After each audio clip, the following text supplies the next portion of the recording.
February 14th, 2021, NXT TakeOver, Vengeance Day. A man walked into frame who had already proven himself everywhere else. Eli Drake, Impact World Champion, NWA star. A decade of perfecting the craft while WWE developed talent in temperature-controlled warehouses. He came back not as a prospect, but as a finished product, and they renamed him LA Knight. From my perspective, that debut should have been a coronation. He cut promos like he owned the building. The $1 Million Championship feud with Ted DiBiase and Cameron Grimes wasn't just good television. It was a reminder of what wrestling used to sound like. Real, charismatic, dangerous. On June 13th, 2021, Knight won the $1 Million Championship at NXT TakeOver in Your House. 70 days later, he lost it back to Grimes, but the reactions never stopped. The crowd was always his, and I think that's when the problem started. In NXT, Triple H saw potential, but on the main roster, Vince McMahon saw a number. 40 years old. In WWE's math, 40 equals finished. By early 2022, Knight's NXT run was ending. His final major program against Gunther at Stand and Deliver on April 2nd, 2022 ended in defeat. But the loss didn't matter. The reactions mattered, so WWE called him up, and that's when they tried to kill him. May 20th, 2022, SmackDown. A man appeared in a tailored suit, slicked back hair, and an accent that belonged nowhere near Shawn Ricker's Maryland roots. They called him Max Dupri, a talent agent, a manager for the Maximum Male Models, a punchline. Knight himself admitted he thought it was a rib. And I even think to my past, and I'm like, man, I had so much freedom to kind of be me and do my thing, and now I'm doing this damn, whatever this stupid model thing is. When they pitched the character, he asked what the hell he was looking at. They told him we had concerns about his age, that he wasn't the average 40-year-old didn't matter, that he had no major injuries didn't matter, the number mattered, so they made him a manager. And I believe those 4 months were designed to break him. Not maliciously, but systematically. If you can't be a star, you can be useful. Knight refused to quit. He committed to the bit. He tried to make it work. And when it became clear the gimmick was dying, he waited. September 30th, 2022. Max Dupri walked away. 1 week later, he beat down Mace and Mansoor, and the name came back. LA Knight. The crowd remembered. They had never forgotten. Under new creative leadership from Triple H following Vince McMahon's retirement, allowed the resurrection. But the damage was done. 4 months of momentum erased. And to me, that's the unforgivable part. WWE didn't just waste time, they wasted belief. When LA Knight returned to television as himself, he didn't get a push. He got a test.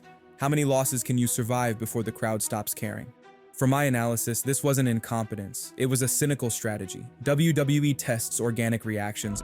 If a wrestler stays over despite losing constantly, they've proven their value. If the crowd abandons them, they never had it.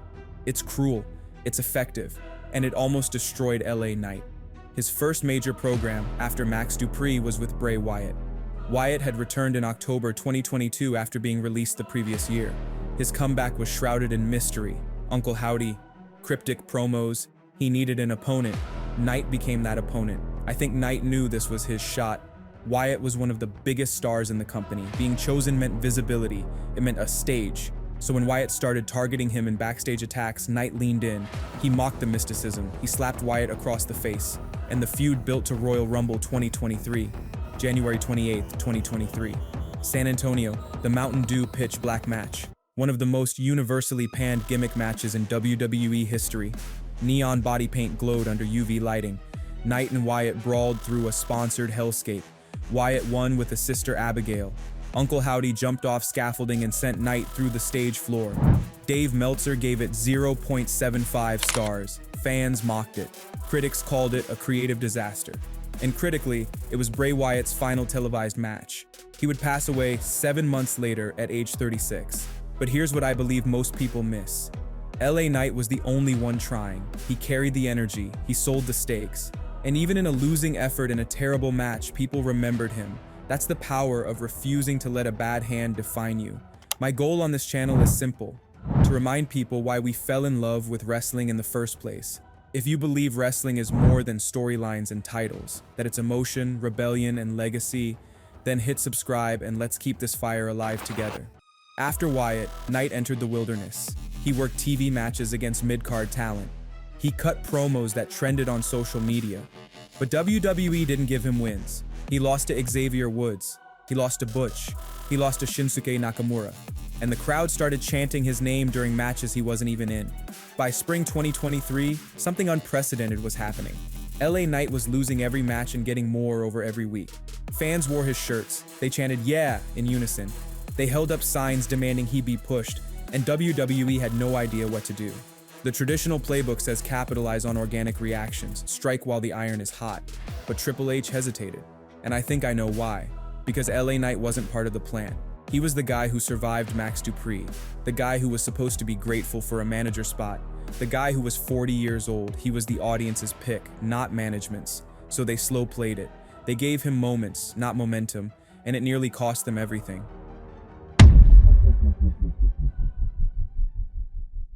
Summer 2023. The crowd had made their choice. Every arena LA Knight walked into became his church, and WWE, begrudgingly, had to respond. June 2nd, 2023. Knight defeated Montez Ford to qualify for the Money in the Bank ladder match. The reaction was seismic. Fans believed this was the moment. WWE was finally pulling the trigger. The story wrote itself. But before that night in London, Knight had to navigate one more obstacle. August 18th, 2023, SmackDown in Toronto, LA Knight versus Austin Theory for a shot at the United States Championship. Knight was dominating. That moment crystallized WWE's approach. They kept dangling success, then snatching it away. The Miz feud that followed was personal. Miz dressed up as Knight on Monday Night Raw, mocking his catchphrases and mannerisms. He called him a wannabe Rock. Knight fired back with the kind of promos that made people remember why they fell in love with wrestling. At Payback on September 2nd, 2023, they settled it. John Cena served as special guest referee. When Knight hit the BFT and Cena counted 3, the 16-time world champion raised Knight's hand, pointed at him. The same gesture The Rock gave Cena at WrestleMania 29. A passing of the torch. 1 week later on SmackDown, Cena was there when Knight and Miz had their rematch. When Miz tried to interfere, Cena stopped him. A tag team partnership was born. At Fastlane on October 7th, 2023, Knight and Cena defeated Jimmy Uso and Solo Sikoa of the Bloodline. Knight pinned Jimmy with the BFT. The pop was deafening.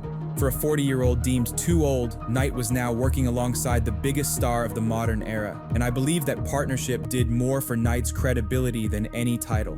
July 1st, 2023, Money in the Bank, the O2 Arena in London. 7 men climbed. Damian Priest, Ricochet, Shinsuke Nakamura, Louisiana Knight, Butch, Santos Escobar, and Logan Paul. From the opening bell, the crowd was firmly behind Knight. Every move he made drew thunder. He weathered the chaos. He survived ladder shots. And when the moment came, he cleared the ring. The ladder stood alone. Knight climbed, rung by rung. The crowd rose with him. His hand touched the briefcase. Then Damian Priest appeared. One broken arrow.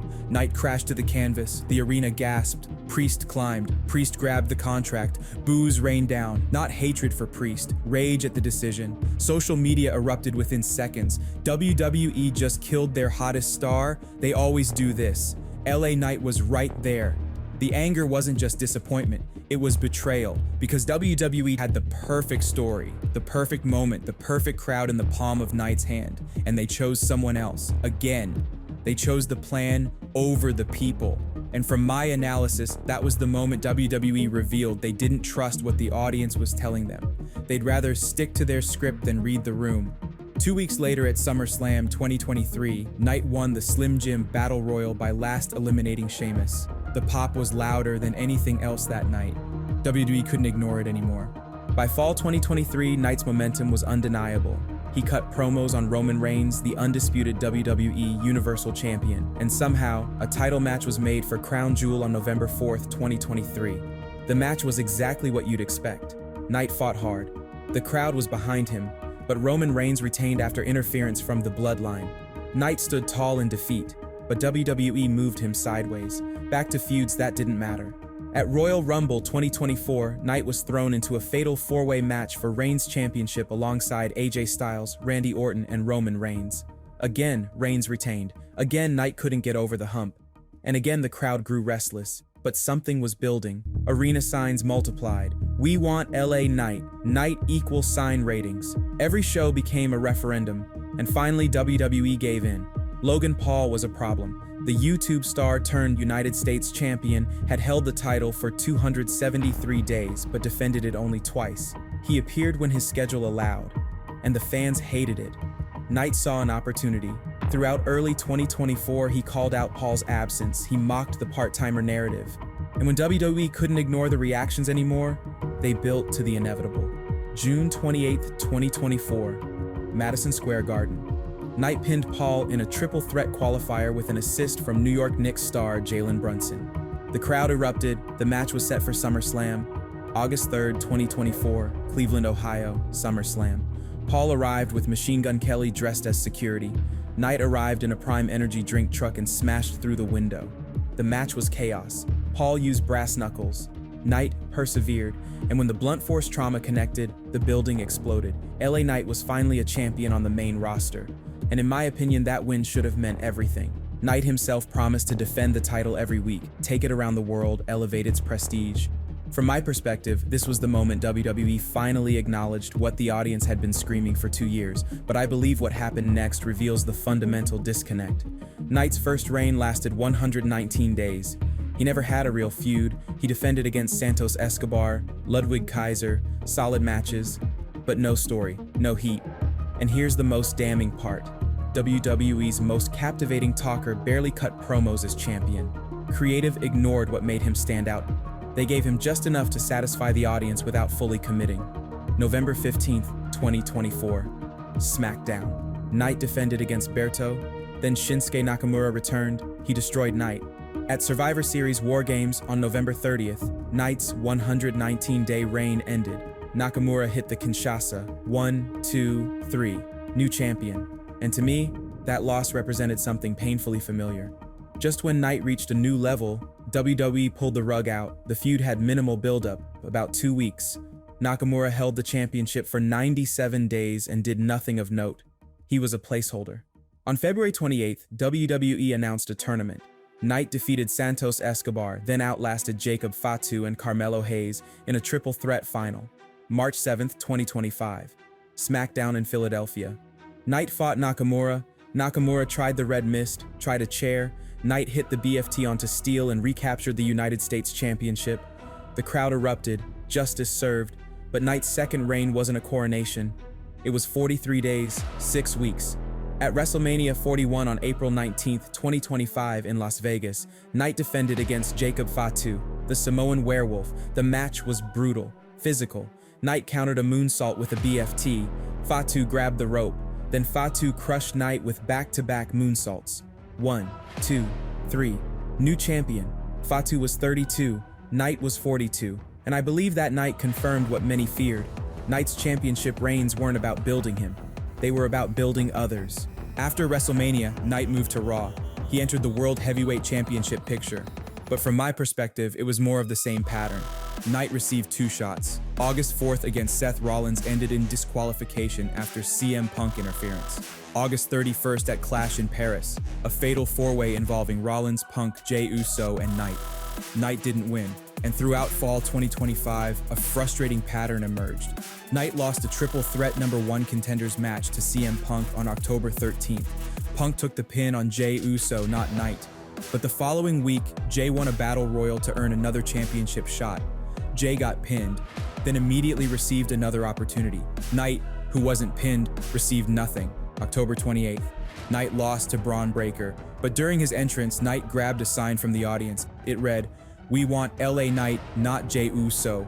He held it up to the camera. The moment went viral. According to reports, Knight wasn't officially disciplined, but his absence from Raw the following week fueled speculation. I believe WWE didn't punish him with fines. They punished him by continuing to avoid pushing him despite his popularity. Throughout all of this, Knight kept working, kept delivering, kept getting reactions, but he wasn't getting the sustained push his popularity demanded. Here's what I believe is happening. WWE gave Knight just enough to quiet the noise. The United States Championship twice, a WrestleMania match, moments scattered across 2 years, but they never gave him momentum. They never gave him the sustained belief that creates legends. There's a difference between throwing someone a bone and actually investing in their success. Knight got bones, but he never got the faith. The numbers tell the story WWE doesn't want to acknowledge. Knight's merchandise still sells at rates that rival established main eventers. His segments still pop ratings, arenas still explode when his music hits. The "Yeah" chant is as over now as it was in summer 2023. Nothing has changed except WWE's willingness to capitalize on it.